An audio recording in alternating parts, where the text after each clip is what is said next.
Welcome to this week's edition of MIAA 360. Broadcasting live inside of MIAA Network studio, I'm Ben Ferris. Coming up a little later in the show, we head to the University of Central Missouri, where Campus Correspondent Allyson Cook catches up with Senior Associate Athletic Director Kathy Anderson. And finally, we'll preview this weekend's matchup on the hardwood. But first, I got a chance to travel to Topeka, Kansas, and speak with two-time MIAA Defensive Player of the Year, Brady Skeens. All right, Brady, thanks for being here with me. You having a good day? Yeah. Yeah, it's a little cold outside, right? Yeah, it's a little too cold. So we have here, that you repeated the MIAA Defensive Player of the Year 2 years in a row here. How does that make you feel? It's an honor for me to be able to be recognized defensively because the way I was raised playing basketball, I was always taught that defense wins championship, and defense is really where you win games. And kind of to be recognized for my defensive efforts, it makes me proud. Yeah, definitely.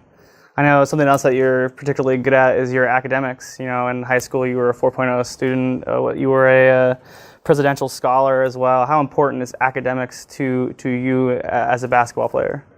Well, that's also how I was raised too. Was I was taught that academics come before basketball. That's why student comes before athlete, and that basketball is a privilege. And basketball can only take you so far. That once my body stops working for me, I'll be able to use my mind. So to be able to do well in school and do well academically, it's always been a top of my list to do.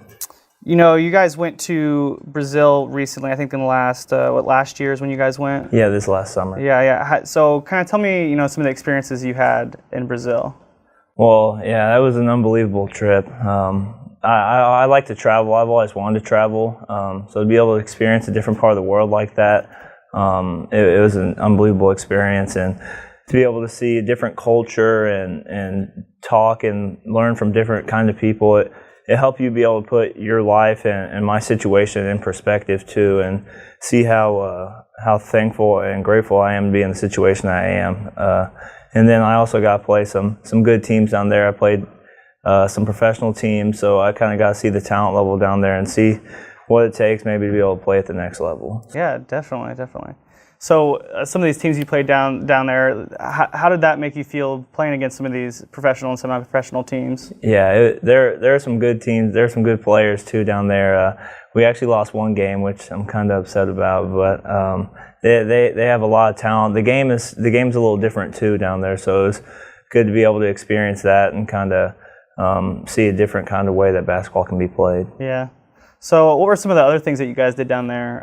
Just, having a good time, or did you guys do any community service type stuff? We didn't actually do any community service stuff. It was more of, we did some sightseeing, and we went to Christ the Redeemer, and then we were able to travel around Rio a little bit and go kind of see. And then we also, on the way to Rio, we drove through the mountains, and we were able to see some of the favelas and stuff like that. So that's some of the stuff that helped me kind of put where I'm at, my life into perspective. See, and it made me really thankful for where I'm at. Definitely. And you're a Kansas City kid, right? Yeah. Yeah. So how was it that you coming from Kansas City going to Washburn? How does that make you feel, being so close to your family and things like that? When I came here, one of the things that I liked about Washburn was that was far enough away from home where I could kind of get away, but I'm still close enough where if I need anybody, it's only an hour away, so I can still go see my family and they can still come watch my games, and I really like being able to do that. That way I don't have to go halfway across the U.S. or they can't see me as much. Right. So. Yeah. Let's see here. This is what I found kind of remarkable: is you're a double major in administration and management and finance. Is that right? Yep. And then you have 3 minors. Yeah. That's pretty incredible. Can you tell me a little bit about how difficult something like that is? Balancing your academic life and your athletic life. Yeah, it's taken a lot of practice for me. In high school, I kind of used to procrastinate a little bit, and I still got my work done, but I have to, when I came here with getting all this done, I had to really work on my time management because basketball is so time consuming and trying to do all those things with school as well as. So I need to learn that I need to take care of business while I can and not really mess around. Then once I finish all my school work and basketball work, then if I have some free time, then I can enjoy myself. But I need to put those things first and get those out of the way. I know at the beginning of the season you guys had a couple of tough losses right there, but recently you guys have been on a roll. I know one of those losses was against Northwest Missouri, and I know that you'll be playing again here in a couple of weeks here at Washburn. How important is that game to you and to the team? Oh, it's really important, and I love playing Northwest too because they're such a good team and they're so well coached. They got some great players like Justin. Justin's one of the best players in the country. I grew up playing against him and stuff, so I kind of know him a little bit. But it's really important because right now we're at the top of MIAA. If we keep rolling like we have been, that'll be a really big game. And then it's also our senior night too, so no one ever wants to lose on their senior night. So we gotta try to take care of business against them. So this being your senior year, how important is winning the MIAA regular season and possibly winning the MIAA tournament? It's been one of my goals, not only this year, but since I came here. I like winning. I hate losing, so I want to win a championship. And then I think that's one of our goals with our whole team too. We had some sit downs with Coach Ballard when he came here, and he wanted us to tell our goals. And he said the main ones that people said, that everyone said, was that they wanted to win MIAA championship and then hopefully a national championship. So right now we're on the right track to do that, but we got to keep on going. Yeah, definitely. You guys are definitely on the right track. You guys have won, 12 in a row? Is that correct? I think it's 11. 11, yeah. We're working on it. That's pretty incredible run so far. I hope it continues. Last question. With your business administration and management and finances dual degree, what's your plan after Washburn? Do you want to play semi-pro or pro, or do you want to go into the workforce? I'm kind of keeping my options open. I'm not really specifically set on one thing. I think looking to play basketball after my college career would be cool. I'd want to explore that because, like I said, I want to travel too and experience different parts and different cultures. And I think that'd be a good way to do that. And then I'd be able to have fun, play the game I love too. So I'd look at doing that. But as far as my business degree, I'm kind of open for whatever. I'm not really set or looking at any specific jobs. I'll just kind of see where my opportunities are and see where my path takes me. Mm-hmm. Well, I know you're a great player and you're a great student, so I have all confidence in you. You're going to do something great. So, Brady, thanks for being here with us. Thank you. Thanks for having me. Hopefully you guys end the season pretty well. Yeah, I hope so. Thanks, Brady. Yep, thanks for having me. Coming up next, we head to the University of Central Missouri, where our campus correspondent Allyson Cook catches up with Senior Associate Athletic Director Kathy Anderson on her experiences as an athlete and coach, as well as her time at the university. There's a lot of people that work behind the scenes in the MIAA to help out our student athletes. One of them is Kathy Anderson, our Senior Associate Athletic Director here at Central Missouri. Kathy, you were a student athlete here, an excellent multi-sport athlete. Talk about your challenges that were presented balancing your time as an athlete and your academics. Well, back in the day when I played, that was an entirely different era, I think, of being a student athlete. But, for me, like so many of our student athletes, it just provided structure and a plan for my day and, kept me kind of on the straight and narrow and, kept me busy throughout the day and kept me from, I think, just taught me really time management skills. And then after your collegiate playing days, you got the opportunity to play with the USA women's basketball team. So what was the opportunity like to travel and compete internationally?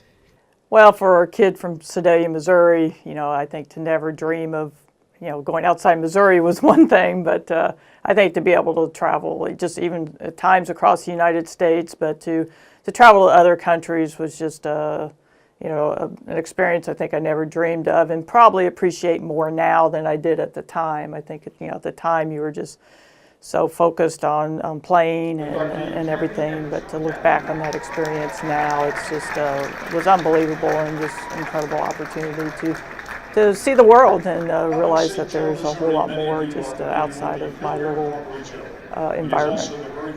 So what are some of your favorite memories as a student athlete and on the national team?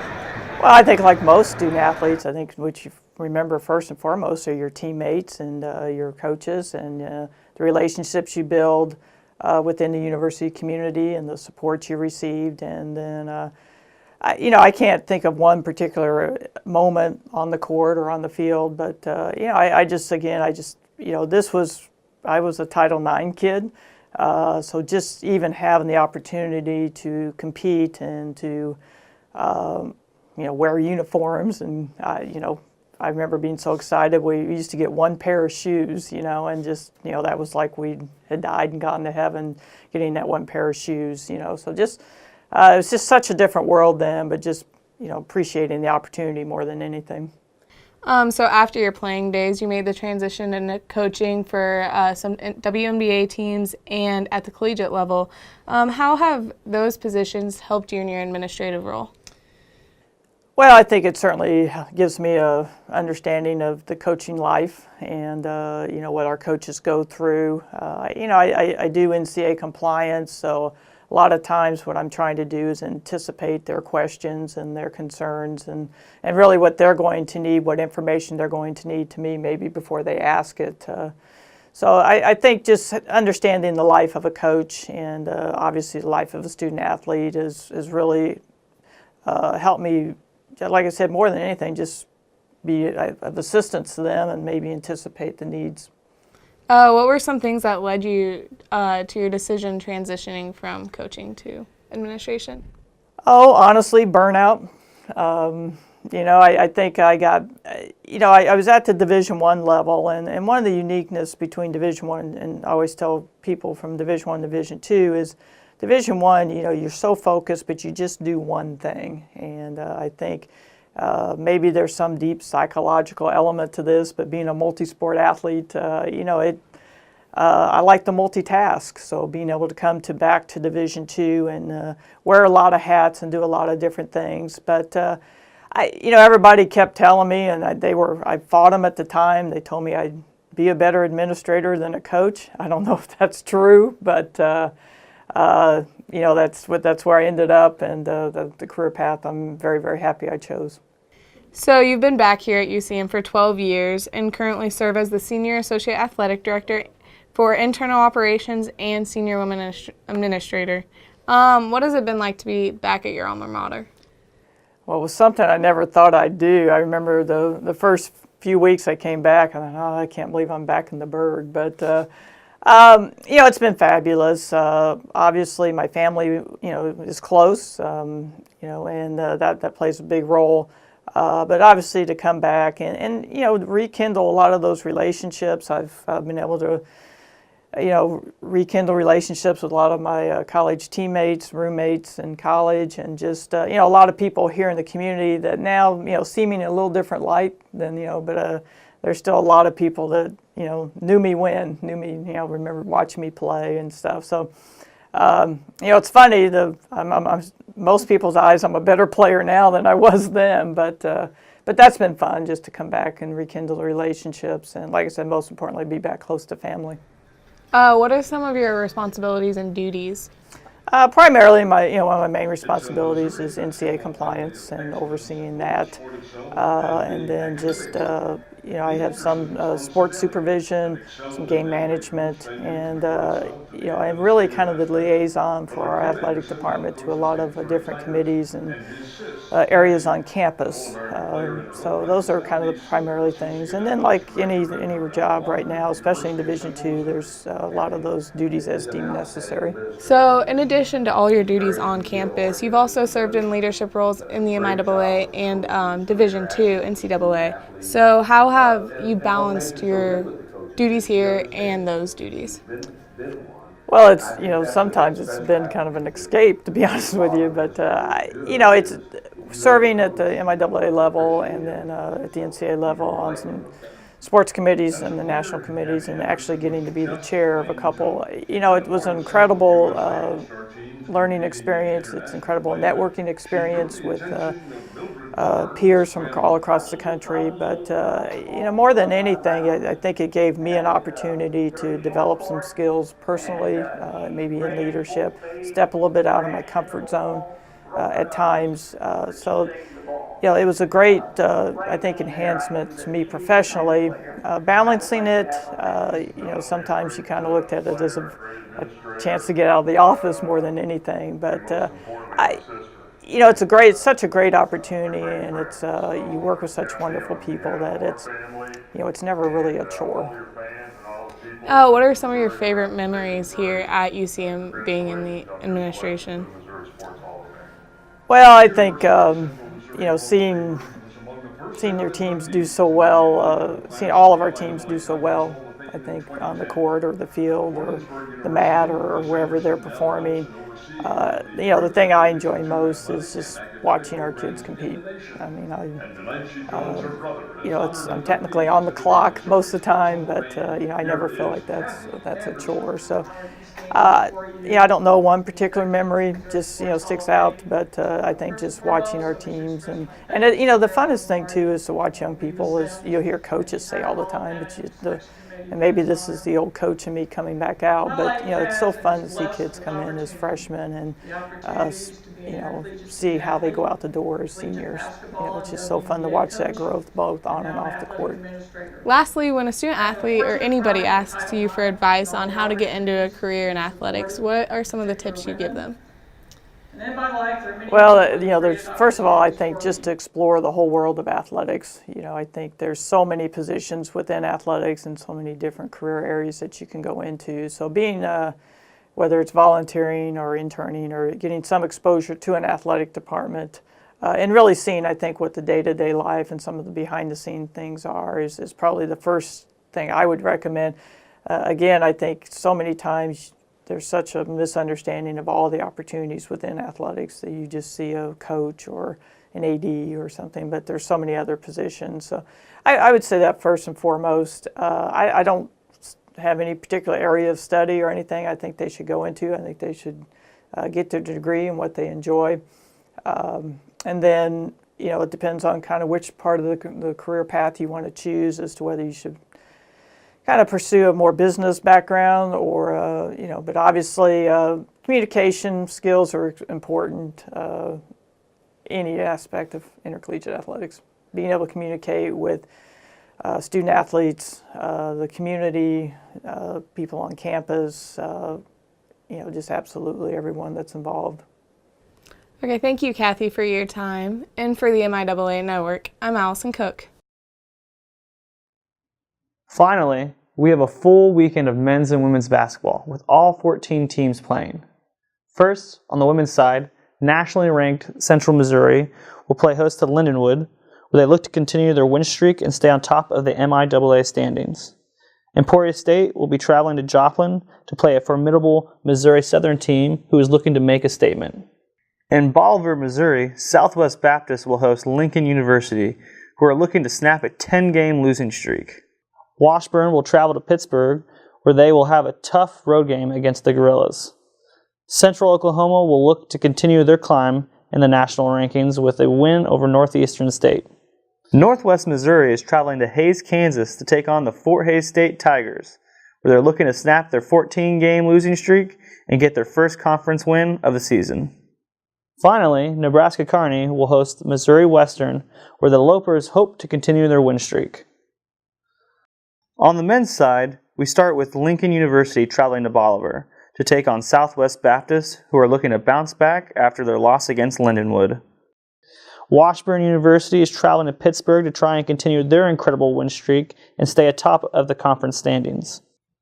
Missouri Southern will play host to Emporia State, who are looking to climb out of the bottom half of the standings with a win against the Lions.